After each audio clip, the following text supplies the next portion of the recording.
Up first, we have Nelson Woon from Riot, who's going to talk a little bit about Symphony of Life, and then we have a panel session with a number of people, again, talking about how music and gaming are intersecting. So please, Nelson Woon from Riot.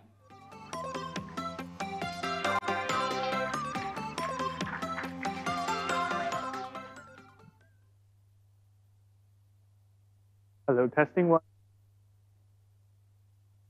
Hi, everyone. Welcome to my session at Gaming Matters. Quick introduction of myself. So, my name is Nelson Woon. I graduated as a chemical engineering. Started my first job as a sales engineer in marine and offshore industry. And I pivoted into the gaming industry when I realized that my passion is in gaming and esports. And from there, I've worked with multiple game publishers before, prior to Riot, like Garena and Moonton, where I led the marketing team and was blessed with the opportunity to launch several exciting initiatives. And now, I'm part of the Riot SEA team as the regional marketing manager for Southeast Asia, Taiwan, Hong Kong, and Macau. And I'm very excited to work with my team at Riot to deliver all the new games with best experience for our players.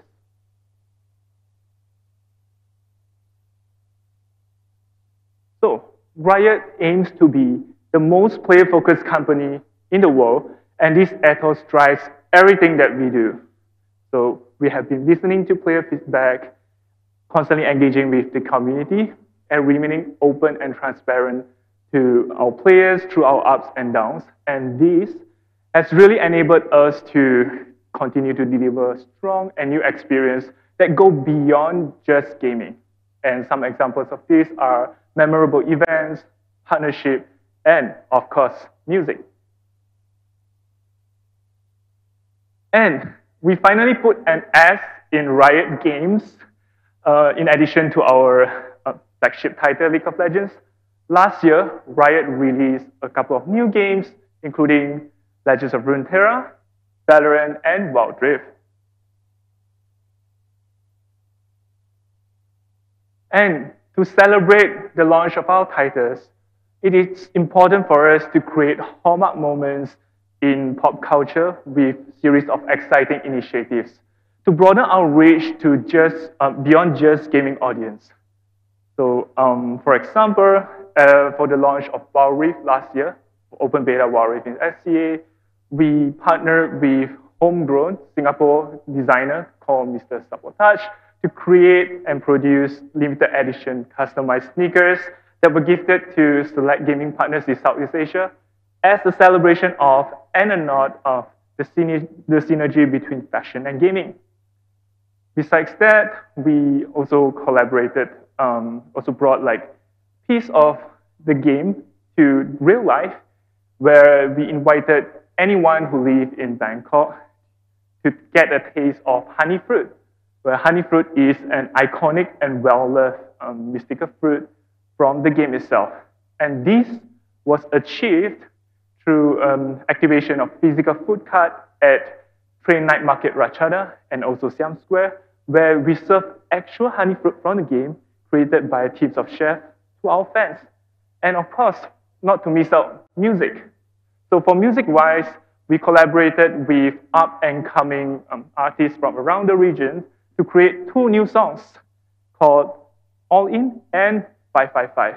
We wanted to create something special for our players that appeals to both gamers and music lovers. And with that, we are the obsession of the world's new, obsession, where we integrate pop culture phenomenon not just through video games, but through music, fashion, film, and art.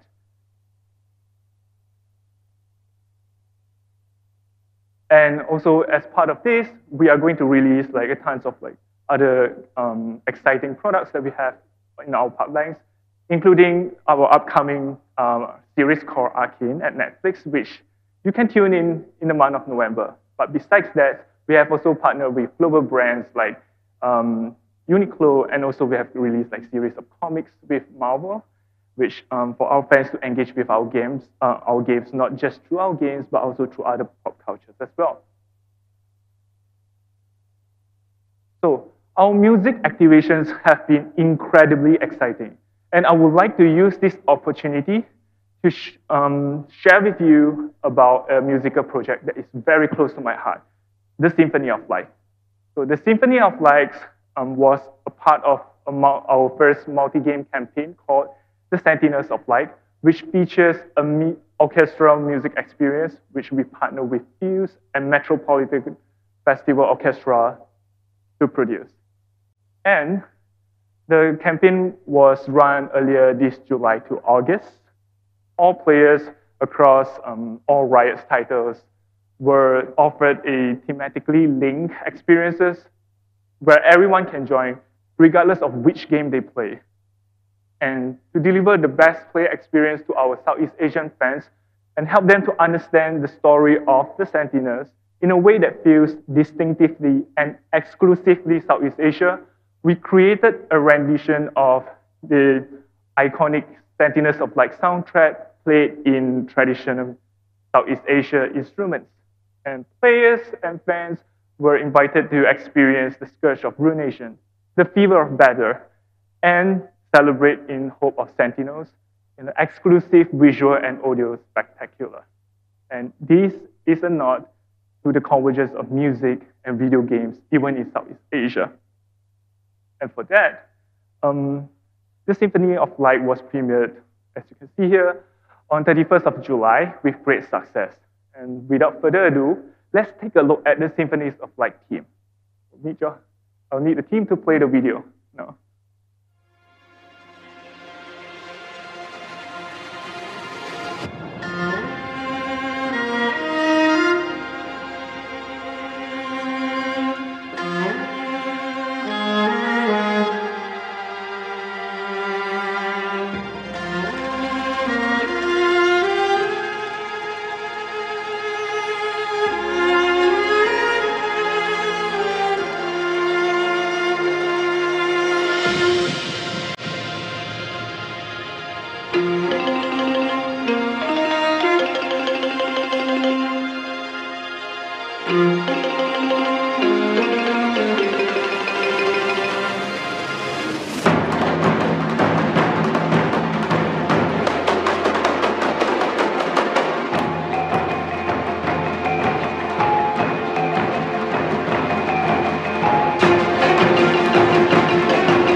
Well, thanks for watching.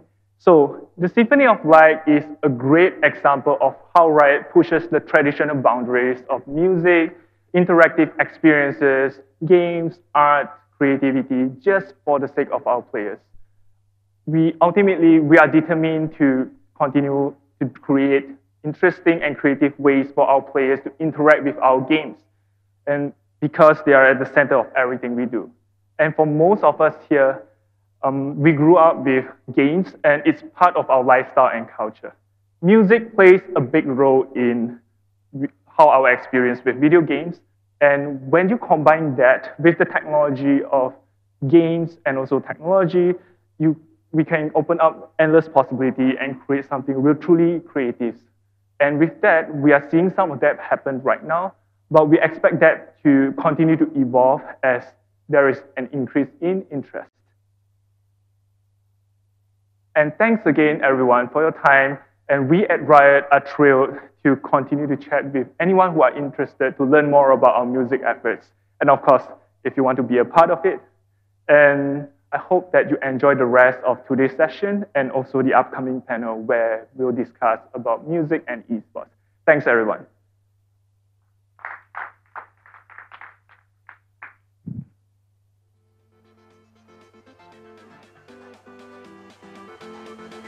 Hello. Thank you, Nelson. Right, we're going to carry on with music in a second. We've got a quick stage thing and chairs on stage, which again, you don't have to worry about when you're doing it from home. So we're going to be talking after this session, more music, and then we're going to be talking to TikTok about what they're doing in Indonesia, which is pretty exciting. We're going to be talking to Singtel about some 5G stuff, which is really exciting. And then sports matters as well to round out the day. So hopefully when I turn around, we're going to have another chair. So your moderator for this session from GHS, please welcome Glen Liu. Gaming and music, opportunity rocks. So, good afternoon, ladies and gentlemen. Welcome to our panel, Gaming and Music Matters, Opportunity Rocks. So, gaming early growing up days, right? Seemed more of a hobby, but it's forward a decade later, one of the fastest growing industry. Hello. Yeah. So, yes, spun off to a more competitive sport today to what we know as esports. And right smack in the middle of it, and also around the whole gaming and esports, there's music involved in it. Brings gamers, the viewers around it, into the metaverse. Today, I'll be your host. My name is Glen, and I'll be bringing you into some of the minds of this world, where we have esports legends, gaming legends, as well as entertainment legends. We're very lucky to have from Riot Games and Carrie from BEPC who will be joining us on the screen to the whole metaverse, how music and gaming combines together. This whole global market cap of around $850 billion. Without further ado, I'll pass the mic over to Nick to further introduce yourself. Thank you. Hi guys, great to be here. My name is Nick, as Glen's just introduced, representing ESL, one of the largest independent esports companies in the world. And my job here as the managing director is to grow our business and portfolio of events, online programs and tournaments here in Asia Pacific. All right. And Chris? Hi, I'm Chris Tran, head of Esports for Riot Games, Southeast Asia, Taiwan, Hong Kong, and Macau. Our mission here, as it is everywhere, is to kind of change the way the world looks at gamers. And esports is an important part of that, and we want to create avenues so that people who work hard and do things that they're passionate about are recognized and celebrated for their achievements. And that's not just in gaming, but also in music and everything else, which is a great way for us to meet with you and with our other friends out there in the audience. Thank you, Chris. And with the last speaker, Carrie, could you introduce yourself, please? Thank you. Hi, my name is Carrie, and I'm the director from the BEPC Tran Creative. And we are the organization that does the festivals in Korea, such as like World DJ Festival, Park Music, and Countdown and whatnot. And then we also do like a marketing agency for the brand. So that's why I get involved with all those like esports organizations. Okay, thank you, Carrie. All right, so now I'll dive a little bit deeper into their minds. Right, my first question will be to you, Nick. You have been known to me that you have been in esports even before esports even came out, right? So you must have tons of experience in this field and industry. I think the participants today, online and offline, would like to hear a little bit more about your experience, what has worked as well as what has not worked in your view of what you have been doing so far. Thank you. Sure. Well, yeah, 20 years ago, probably wasn't even coined esports. It was more competitive gaming. But if we kind of tie in with music a little bit, and we've seen esports kind of come up, like we talk about like these changing moments where music's really kind of made a big impact in gaming, right? Before we even get to esports. And for me, there's a few memories. Like I think it was when Wipeout on the PlayStation, first came out. If anyone remembers that game, it was a racing game, and it had this awesome banging electro kind of a track to it. So when I first heard Chemical Brothers, on that game, it really kind of added a new layer to the gaming experience, I believe. And obviously we're going to fast forward through our conversation today to talk a lot more about today, but when you look back at those defining moments originally, we started to see this real evolution in what possibilities could happen when you're bringing in either great music into games, and then later we're starting to bringing games to music, which I think Chris will talk about a little bit more. And as ESL, through our journey, fast forward to the future, we have experimented a lot with music. We have had a partnership with Universal Music to give creators and young producers or new producers an opportunity to have their music heard in our global tournaments all around the world. And we've also had, some really big music acts like Hardwell, the very world-famous DJ, playing as an opening ceremony to one of our performances. And there's been, as you mentioned, some hit and miss moments. So I think one of the learnings particularly was Hardwell, this huge megastar, but the audience was so keen to see the action and the actual esports tournament that I think that, the crowd wasn't heaving or jumping up and down as much as we'd really hoped or anticipated. But as soon as the Counter-Strike came on finals, the crowd was, going bananas. So, I think there's moments where you really need to pick and choose the right music act, and when is the kind of timing to kind of play that act. Yeah, probably hardware will be better for the after party, right? Thank you, Nick. Now, my next question will be to you, Chris. Right. Riot has come a far way. You guys had a pretty phenomenal market rise recently, especially. This whole COVID situation, you guys launched like three new games. Wow. So from my knowledge, right, what I know is Wild Rift and Valorant, both have been phenomenal. So in these 3 games that you have done, or all the other games, right, how had Riot leveraged on music to increase the elevation of all the esports events around the world, your esports events around the world, as well as your games? Oh, thank you so much for the kind words, right? I think music and gaming meet in a place called culture, right? And at the end of the day, we want to serve gaming culture, and to that, we want to satisfy different emotional needs that players have. With esports, we use music as anthems to set themes for each year, right? We use it as a bridge between gaming and esports culture to pop culture. And we see that as a great example of when we created our own K-pop band, KDA, in 2018, I believe, right? And it's funny because 2018 seems like forever ago when we didn't have COVID or any of these other things, right? But when we launched KDA, nobody thought that a gaming company could launch a K-pop group. And I know Carrie's here, so whether or not that, I'm sure I feel silly mentioning K-pop when there's an expert on this very stage with us. But within a week, we actually broke records on the Apple iTunes Music Store for that category of music, which was an amazing feat for us because it showed that we could do something that was resonant and kind of authentic to an audience that wasn't just gamers, right? And as a personal note, my niece was like, "Oh my God, like, can you get me the autograph of the people who's worked behind K-pop, behind KDA?" And that was just a great sign that we were building bridges and really pushing gaming into the mainstream and changing the way the world is looking at gaming culture in general. Did you manage to get the signature in the end? I got another person's signature, which was almost as good, so I can still show up for Christmas, but I have to bring big presents. Yeah, I mean, imagine but you could give a digital signature. My NFT talk will be in another session later, buddy. Yeah, all right. So thank you, Chris. My next question will be for Carrie. Hi, Carrie, are you there? Okay, great. So, Carrie, from your experience, right, you have been involved in multiple productions for esports events, in particularly in Korea, coming from BEPC Korea.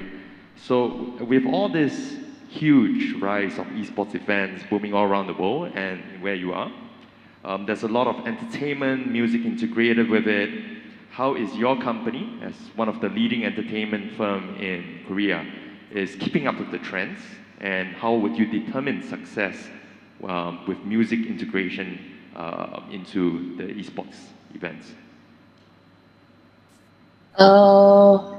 I guess like from like 2019 that we've been working with like esports organizations, and then in 2019 there was a WCG like a Xi'an event, and then they were having like coming back after like 10 years to Xi'an, and for that event then they wanted to have a like a music like a festival, so that they hire like they work with like Jeffrey Storius like known as like Dash Berlin, and two Chinese TJ, which they were called like Snano and Chase. And then we like cast them, and then we hired them, and then we done the like done like a big festival there.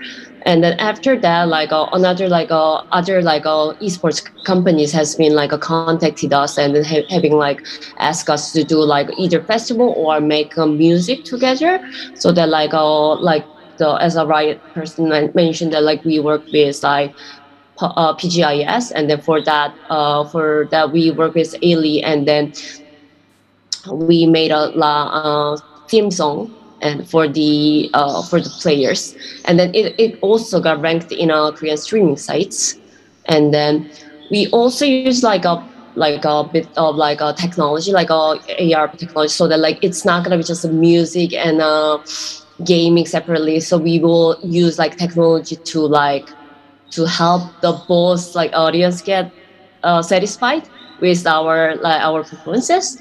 And then also we done like for the ESL we done like a wild lift Southeast Asia opening with the ESPA, so that like we are bringing like a K-pop artist to there as well. Thank you, Carrie.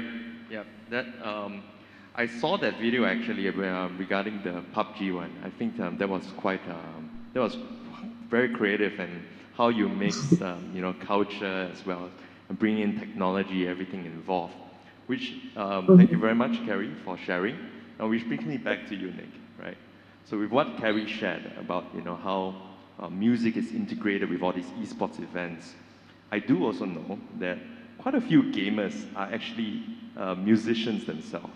So we are starting to see this trend of musicians playing games, and then suddenly maybe they are also performing in the games. Have you ever seen such performances happening? And could you share a little bit more about that? Yeah, sure. I mean, it's something that's just going to continue to happen, right? Why is this happening for starters? I mean, when you look at the stereotypes of gamers a long time ago, it wasn't as cool. And you look at all the pop artists who are making music, and there weren't many of them that were gamers at all, right? And it's really about this generational change as to why we're starting to see way more gamers that either become musicians or musicians who were already, getting into games. And some of the more famous cases, of course, in the last few years, you have guys like Drake playing Fortnite with Ninja a few years ago. And then the speaker just before, we were talking about Alan Walker, who's associated with almost everything in gaming at the moment. So I think it's just this generational shift and change as children grow up now with a screen. Everybody's associated and affiliated and familiar with games. So no matter what these people do, some of them will go off and be scientists. Some of them will be pro esports players. Some of them will become musicians. Gaming will be a big part of the background and DNA of everybody who grows up in the future, and I think that's exciting. So we're only really at the beginning of all of this, crossover and integration. That's pretty cool. That's the meta. Sorry, Chris. There's I think people want to just put people in a box, right? If you are a musician, that's all you do, and you can't do anything else. And if you suddenly see a musician like Snoop Dogg go onto a cooking show with Martha Stewart, you're like, oh my God, Snoop Dogg eats food. Like, whoa, right? And it's the same thing. There are so many, like musicians are not one-dimensional. Gamers are not one-dimensional, right? Like, Imagine Dragons are League of Legends players, and they sang one of our esports anthems in a year that I do not remember, but it was sometime maybe 5-6 years ago. And they were almost late to a performance because they were finishing a League of Legends game, right? JJ Lin owns and plays different esports games and teams. Jay Cho owns a team for League of Legends, and even if I've been to his office in Taipei, and he has a specialized room just for playing League of Legends, right? But you would never think of Jay Cho as a League of Legends player because he's like super mega pop star, et cetera, but everybody is a multi-dimensional person, and there are things that they like to do that they're not famous for, and that's great, and that should be celebrated as well, right? It's not like, oh, right, like, oh my God, Zed plays a lot of Valorant, and like, Zed the DJ plays a lot of Valorant, and he's also helped us design a line of guns in Valorant because of it, right? But that line between people who are good at one thing and are entertained by another thing is actually not very clear, and like, just because gaming is entering into the mainstream, I think we should just acknowledge that it's always been like that, right? Would you say then that maybe 10, 20 years ago that there were a bunch of musicians in that box that were actually gamers that were too afraid to come out and speak? Or afraid's maybe not the right word, but do you think it's because gaming's becoming mainstream? I think it's the internet, right? I think it's the internet because everybody has access to like show that there's just more than one thing, right? But if you only get to be in the media like your 15 minutes of fame, then you're going to put your best foot forward, right? Or your only foot forward. But we live in a world where like it's not only a 24-hour news cycle, but a 24-hour media kind of everybody's online all the time. Because I don't know about like if Bon Jovi plays video games. I want to think that John Bon Jovi is probably pretty good at Nintendo, but that's a different universe. But I know that a lot of NBA basketball players played a lot of like Xbox and Nintendo and Sony PlayStation, but it just doesn't come up because their real lives overshadow everything else, right? But now that we see it manifesting in how they invest and engage, and musicians are just another facet of that. It must be. I mean, we all grew up with games after all, right? We were kids. We grew up with games. We grew up with all sorts of entertainment. And then even when we grow up, when we become a superstar, we are still human after all, right? But the question would be, if you find, like you mentioned about JJ Lin and Jay Chow, would you actually be hiring these people to represent your games then? Well, that's a beautiful thing, right? If they already love our games, like, you can't make somebody buy a team. They really have to love it, right? But we also don't see Jay Chow going out and being a celebrity endorser of the game because it's his hobby, not his career, and we wouldn't ask that of him, right? All of our partnerships with different celebrities, et cetera, are things that just because they genuinely enjoy gaming culture and are proud to be an ambassador and like carry that narrative forward, right? And it doesn't work for everybody, which is cool, right? But I do think that that's something that we're quite lucky in, that like that breath of fresh air, or like in a world of like paid celebrity endorsers, that we can kind of thread that needle a little bit. Yeah, we're lucky, right? And yeah. Thank you, Chris. I mean, now that we're on this topic, right? Nick, I'll come back, right? But Chris, now that we're on this topic, let's talk a little bit more about KDA. You guys created an entire fictional girl group, right? Inside, featuring LOL games, right? It's been tremendously viral. It's made you very successful, and it's one of its kind, right? It showcased how music can transcend digital and physical performance together. So what kind of more opportunities do you see this coming out from? How do you see this evolving into, would there be like digital Jay Chow, digital JJ Lin inside the games? I think digital Jay Chow is probably more of a Fortnite thing, right? Because like Travis Scott and like that's kind of what they do, right? And like the Travis Scott Fortnite collaboration was amazing. I really enjoyed it, right?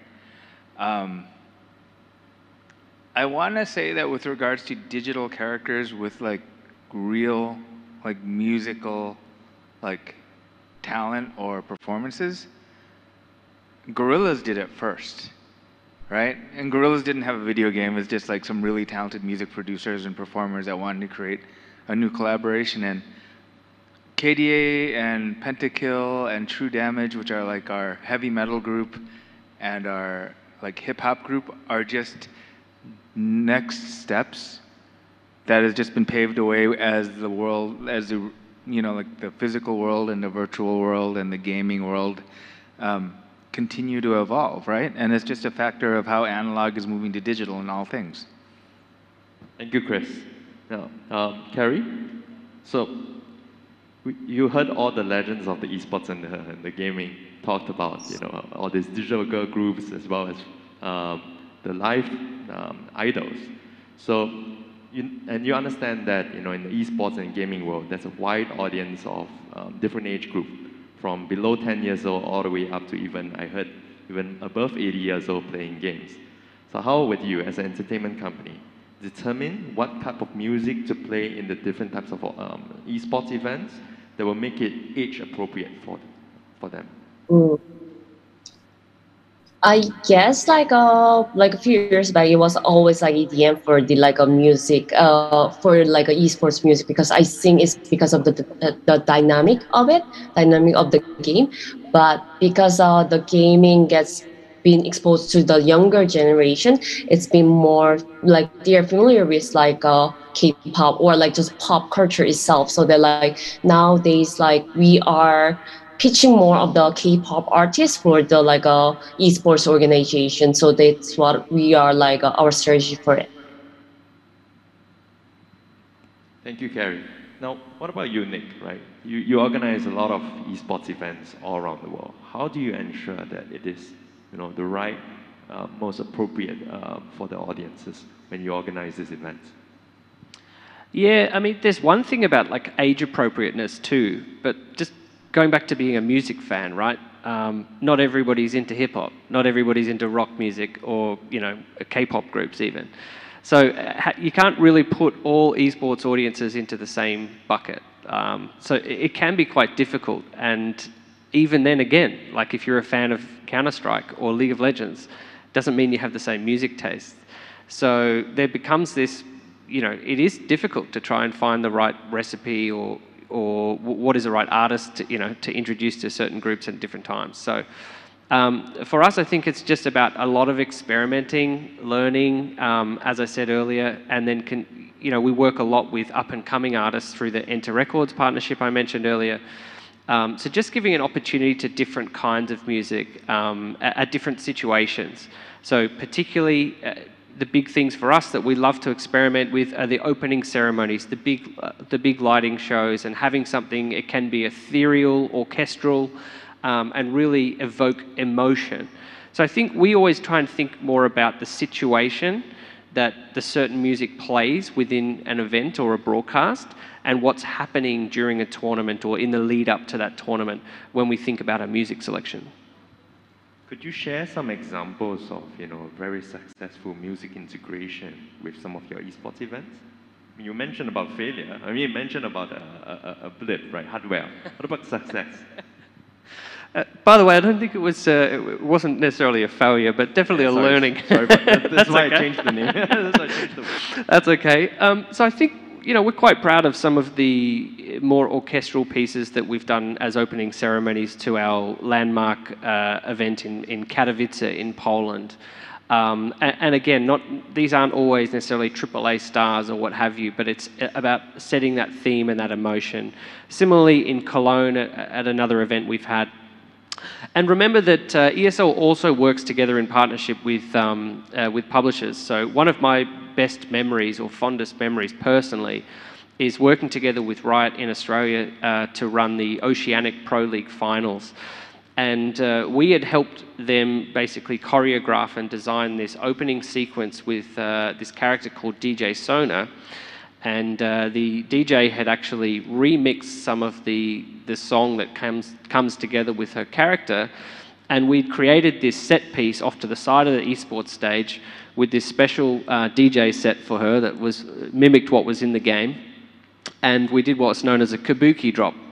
If you're familiar in the stage and show industry, it's where the artist behind the curtain and there's this massive beat drop, and the curtains drop to reveal the character. And then there was a DJ set that went for a few minutes to kind of open the show. But the crowd was just going electric. So there's a number of different use cases where you can kind of just really play with the crowd and get them on side and prepare them for this big esports tournament behind. And that was a really memorable moment. Must have been really, really immersive, right?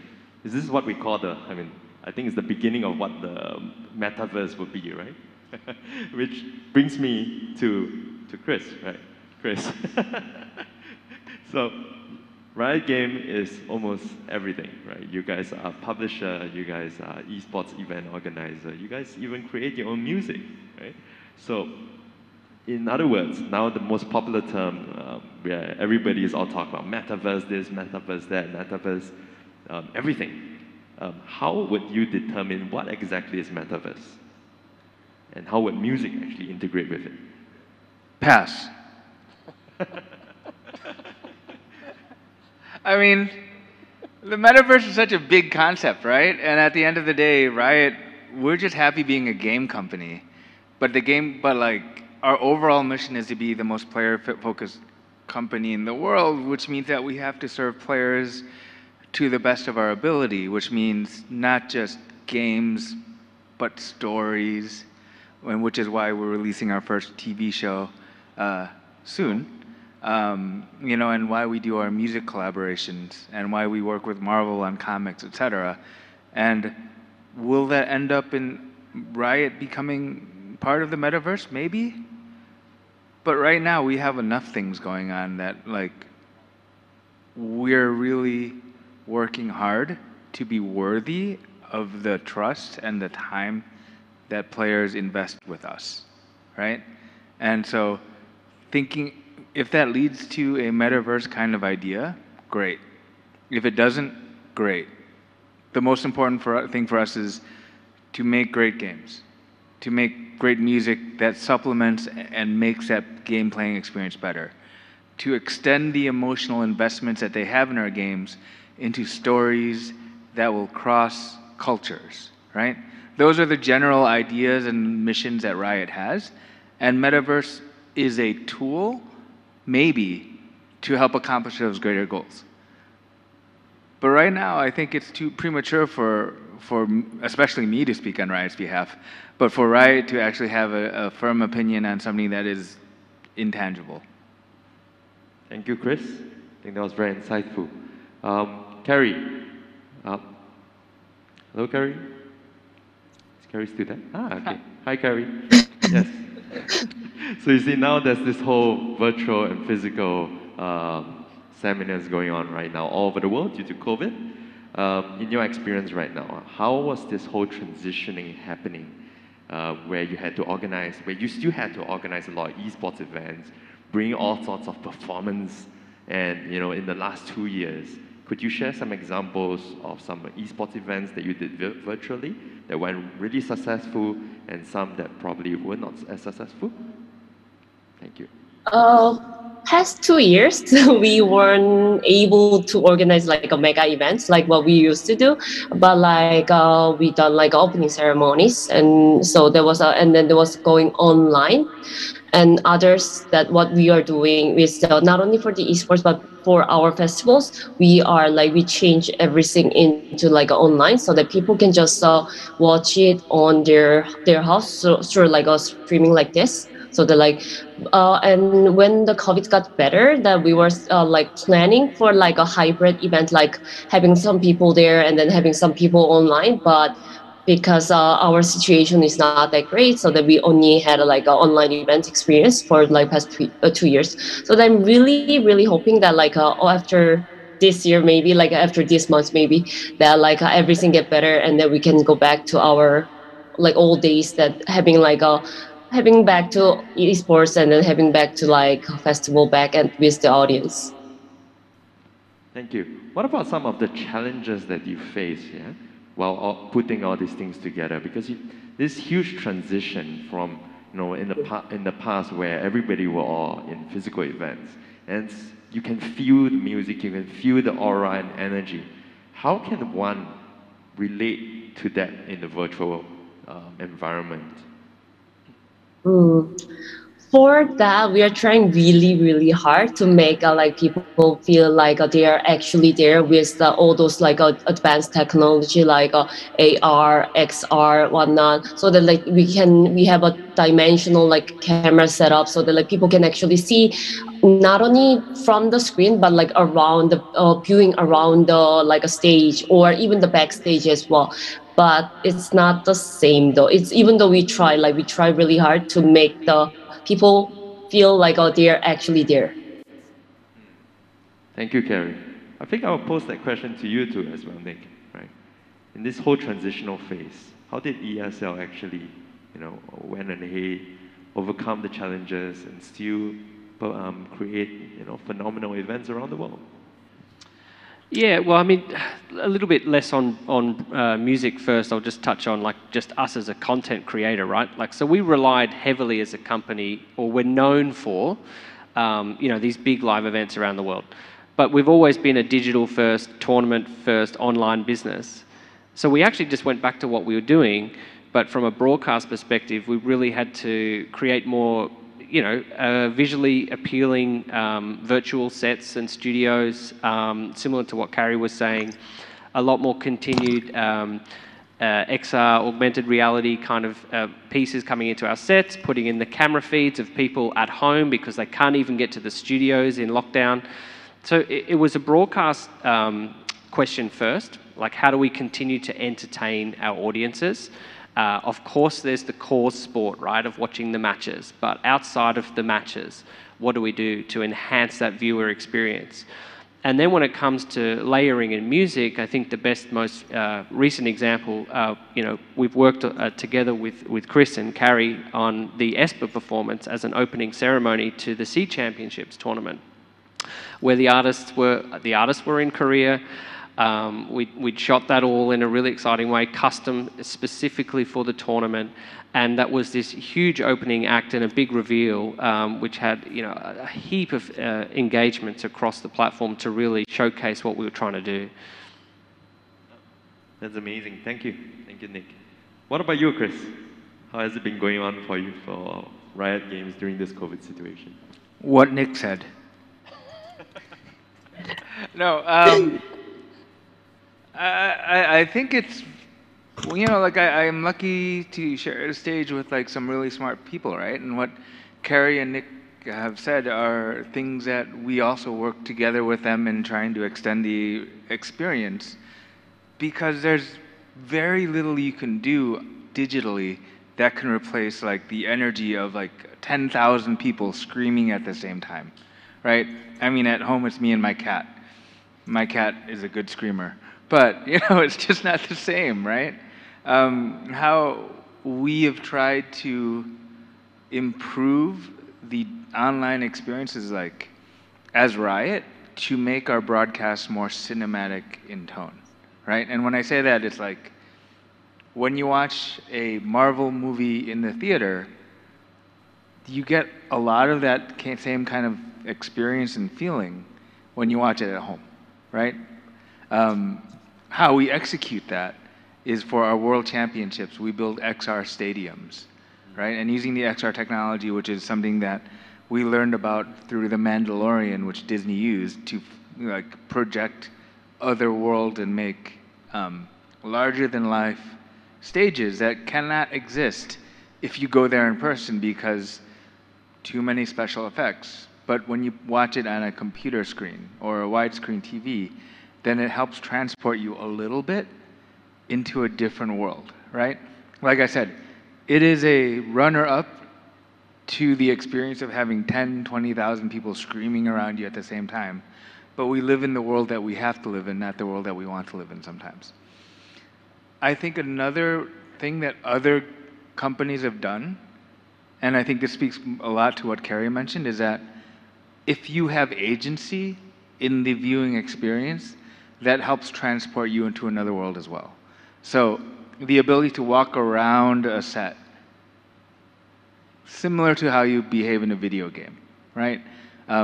With the Travis Scott concert, to be able to go backstage, like Carrie said.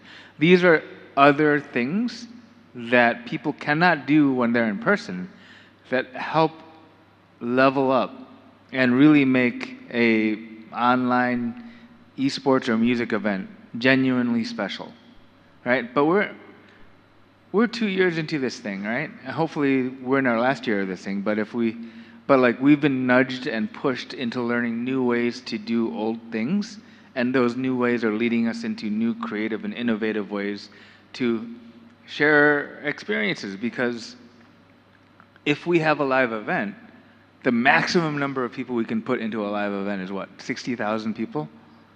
But if we can do a great job of doing it digitally, then we can get like the 70, 80 million people who are watching online. And we just needed a stiff kick in the butt to like push ourselves to think more expansively. So we're learning how to do old things in new ways, and that's hard, but very, very rewarding. That's very insightful. Thank you, Chris. I'm sure that's why, embedding the music into the whole gaming experience, the esports experience is really, really important. It brings forward that cinematic experience that Chris was talking about. Now, so I have around 9 minutes left. So there's 2 questions coming from the offline participants as well as the online participants. So it's not just me who's asking you guys today. Yeah? So I just have one more last question before I pass it on, right? How do you guys, in your own experience and field of industry, see the future of music and games coming together? I think I'll let Carrie take this question first. I guess the relationship between the game and the music will get more stronger because we are like experiencing more and more with like first with just a festival, and then now with a Symphony, and then now like it can be like we can make music together, or we can do like background music together or whatnot. So I guess it can be more broad with the relationship can be more stronger as the year passes. Yeah, for us, we actually have a great product and brand called Dreamhack, which has been doing this for about over 10 years, at least, integrating music performances into a festival of gaming. So most known in Sweden for having over 10,000 BYO, bring your own PC to events, right? So for us here, particularly in Asia, we're going to really double down on that, bringing the Dreamhack brand across Asia Pacific and creating these festivals for gamers. But it's not just about esports. It's about a lifestyle for gamers. What would our audience want to do and go and hang out with? And a big part of that is music. So I can only see more and more well-known artists, collaborating together with us and reciprocating together more in the future. Thank you, Nick. Chris, you have the last speech. Yeah, but Carrie and Nick are smarter than me, and they said what I was going to say, right? I mean, music and gaming will continue to evolve and grow closer together, right? And that point where they meet is called culture. And we see that collabs are becoming more and more key to just like winning and creating new and unique things that can cut through this cluttered media landscape, right? That's why we created a selection of gun skins with Zed, right? To cut through. And because Zed loves to play our game, and we know that there's like a core constituency who likes dance music, who plays our games as well. We will see more co-creation of content between music and gaming and honestly fashion, right? Like I think fashion and streetwear is like the third kind of pillar, which is really pushing what culture means forward. And it's going to be super exciting because I'm just going to still wear my black jeans and my white sneakers and watch everybody else do cooler stuff. Got it. Thank you so much, Chris. Okay, so we have about 6 minutes. Can we have one question from the offline panel and then one question from the online panel? Have any questions? I cannot really see it. The lighting is it's really, really bright here, so I cannot really see if someone's putting up their hands. All right. There's somebody running around passing you the mic. Okay, I think we got someone. Yeah. Thank you. Hear me okay? Yes. So you guys have been talking a lot about how is now collaborating with game, for example, right? What I wanted to ask was from a number perspective, seen any users or viewers who are in games who interested in music who are now getting in because of this collaboration? Sorry, this question is posed to who? Just the panel in general. Okay. Could you repeat the question one more time? Yeah, what I was asking that as a gamer now I'm more exposed to music, but are people who are interested in music getting exposed to gaming because of this collaboration?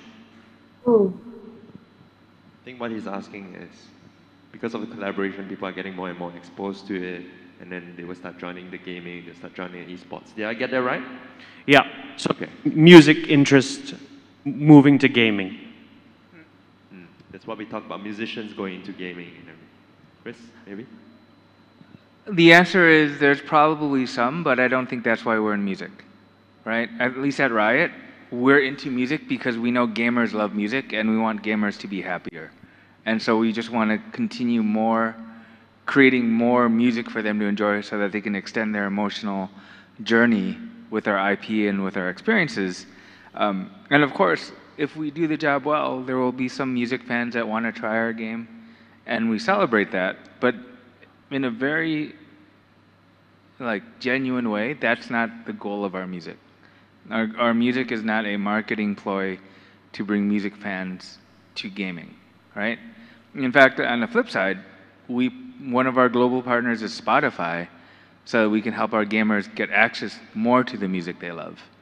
And so, when the system works, it's a virtuous partnership where both sides help each other. But for Riot, we just want to make more things for gamers to love. Yeah, just speaking generally, I would say the number would be small. I think in reality, gaming is so unique that you kind of have to grow up with it, and you start it early on. You don't kind of get in as an adult unless you're in a social circle and you go to a concert, I suppose, with your friends, and they're really into gaming, and then your favorite artist is into gaming. Maybe you're more willing to try it. But I'm kind of aligned with Chris here. I think the number would be small. It's probably more the other way around. Would you care to answer this question? Yeah. I agree with both of them because the music fans it will help music fans to know about the gaming industry and then know about what kind of game that has been exposed to their artists. But it's not gonna be moving. It can be possible, but it's not gonna be high number of the people who's gonna be start the music because their idol or their artist is playing that kind of game. Okay, thank you very much. We have time for one more question. So this came from online. The question to you guys, right? I think it's to all three panelists. What is the current status and how do you see the evolution of collaboration between music streaming services, like what you mentioned, Spotify, and as well as gaming? I'll take a shot at this, right? Gaming companies are not music companies, and we could never replace music companies, right? And a music streaming company needs a lot of music, and a gaming company could never, ever satisfy that niche, right? But we can be an on-ramp from the gaming audience to a streaming service, and we see that with our partnership with Spotify, in that Spotify creates a lot of content that is audio, but not music. And that Venn diagram between gaming and music streaming is the podcast, right? And so what you see is that there's a lot of esports podcasts being generated as part of the music audio experience on a Spotify and their competitors. I don't know who Spotify's competitors are there, but I think there are competitors, right? But it's the ability to tell more stories and narratives about esports is how we connect over. But we're gaming companies, and we're good at gaming, and we're good at working with music companies, but we are not a music company, right? And so that's how I see it, and how we're excited to work with Carrie, and we're excited to work with Spotify, and all of our, and like in some of our markets we work with Warner Music in similar way. Thank you, Chris. Would Carrie or Nick like to try and answer this question as well? I think podcasts is a big one actually. Particularly, I've seen so many different kinds of let's call it esports variety shows try and pop up on YouTube, and it just ends up becoming 3 people just talking crap, and it's not a very visually entertaining kind of medium, right? So I think these podcasts are starting to pop up in esports, and that's more likely the kind of content that people are going to want to find to listen to in the car or on their headphones on the way, on the streaming service. So I think there's probably a lot of growth opportunity there. Also, I mean, low-hanging fruit, just like creating event playlists of some of the biggest tracks that we have from some of our broadcasts and products are already popping up all over the place. So pretty obvious stuff. I mean, personally, I think gaming could essentially introduce new type of music into the music streaming services, like what you did with KDA, right? You created new girl groups, etc. We did not create a new type of music. We just had an homage to K-pop, right? And I'm very embarrassed to say that with Carrie on the line. Right? Sorry, Carrie, we're not. It's like we're just babies compared to the expertise that, right? All right, so we have pretty much come to an end of this panel. I think 3 of you shared some really great insights into the collaboration between music as well as gaming. I hope everyone has enjoyed this panel, and thank you very much. Thank you, Nick. Thank you, Chris. Thank you, Carrie.